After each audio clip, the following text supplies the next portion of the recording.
Hai, aku Anjani, kembali lagi di Menggambar Sambil Bercerita Horor. Buat kalian yang baru nonton, jangan lupa untuk subscribe. Dan episode kali ini tentang KP horor. Ini dia episodenya. Sekitar tahun 2022, waktu itu hujan sedang rintik-rintiknya. Tiba-tiba dering telepon memecahkan keheningan malam itu. Kring-kring, sial, ternyata itu telepon dari si Alena. Ri, keluar yuk ke kafe baru dekat Jalan Jeruk Purut. Katanya tempatnya asik. Seperti kebiasaan sahabat pada umumnya, ketika dirinya merasa kesepian, pasti melampiaskan pengusirannya kepada sahabatnya. Terkadang memang rasa jomblo yang mendera membuat persahabatan itu semakin erat. Tanpa takut ada rasa cemburu dan juga rasa posesif yang berlebihan. Persahabatan akan jauh lebih menarik dibandingkan hubungan kisah kasih yang tidak jelas rimbanya. Sikat Len, tapi kamu bayarin aku ya. Jangan lupa ajak si Mada. Aku sengaja langsung menutup telepon agar Alen tak mengelak untuk membayar secangkir kopi susu yang akan aku pesan. Tanpa pikir panjang, kami pun berangkat menggunakan mobil Kijang si Mada.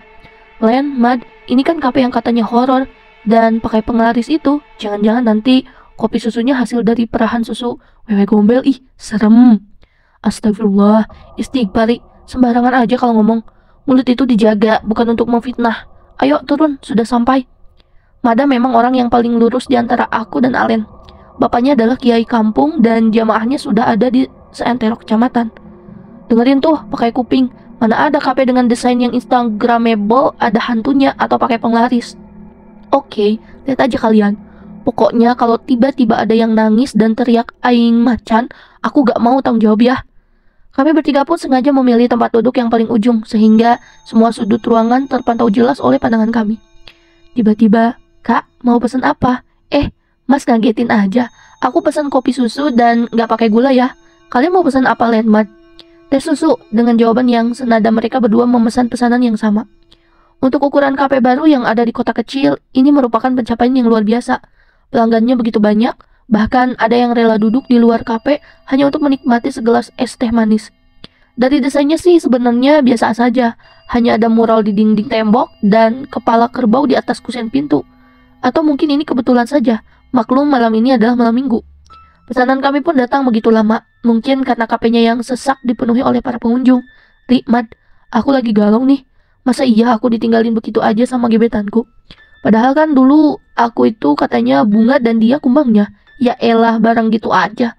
Cari lagi Napalen, namanya aja kumbang, bisa mencolok kesana kemari. Sejujurnya aku sudah bosan dengan celotehan Alena, yang setiap kita nongkrong, bahasanya hanya seputar kisah cintanya. Memang benar kata Jenderal Tian Feng alias Cut Pat Kai, cinta itu penderitaannya tiada akhir. Sebagai orang yang paling kalem di antara kita, Mada pun hanya tersenyum sembari menyeruput teh susunya yang baru hadir di depan mejanya. Len, Tuhan itu sudah menakdirkan manusia berpasang-pasangan. Jika dia pergi, maka memang dia bukan jodohmu. Seperti Nabi Yusuf dan Julaiha. Ketika Julaiha mengejar cintanya Yusuf, maka Tuhan jauhkan. Tapi ketika Julaiha mengejar cinta Tuhannya, maka ia justru didekatkan dengan Yusuf. Masya Allah, Akhi Mada memang luar biasa. Cocok jadi papa dedeh. Hahaha, timpalku. Alena saking terpananya dengan ucapan si Mada. Dia tidak mampu bergeming dan hanya bisa mengangguk. Penasaranku masih sama. Kafe ini pasti pakai penglaris. Saking penasarannya, aku pun memberanikan diri untuk melihat dapurnya dengan pura-pura ke toilet. Kata orang-orang, ciri-ciri kafe yang ada penglaris, biasanya di dapur ada celana dalam yang digantung dekat kompor atau tempat masaknya. Aku ke belakang dulu ya. Kebelet nih gara-gara minum susu wewe gombel. Hehe. Mulailah aku telisik dan mengintip dapur kafe tersebut. Kecurigaanku semakin besar. Aroma melati begitu menyengat ketika aku mulai mendekati dapur tempat barista membuat minuman. Aku melihat secarci kain warna merah jambu bermotif kembang-kembang terpampang di atas perapian.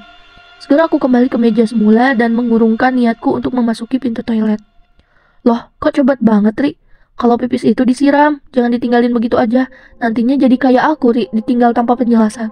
Dasar, Len, kalau bucin itu jangan keterlaluan. Sejujurnya, aku ingin mengungkapkan apa yang aku lihat di dapur kafe. Tapi berhubung kondisi kafe yang terlampau ramai, akhirnya aku urungkan niat tersebut. Tanpa angin dan panas, tiba-tiba keringat dingin menguncur deras di dahi Alena. Matanya pun terlihat sayu dan berkaca-kaca. Len, lo gak apa-apa? Lo sakit? Ucap Mada dengan wajah khawatirnya. Firasatku semakin tidak enak. Jangan-jangan si Alen kerasukan. Tuh kan, Mad, apa aku bilang tempat ini gak aman. Gak terbayang sih jika tiba-tiba Alena teriak aing macan, dan membuat gaduh para pengunjung kafe. Aku melihat nafas Alena yang kian memburu. Alena masih terdiam 1000 bahasa. Seketika bulu romanku berdiri. Len, kenapa? Istighfar.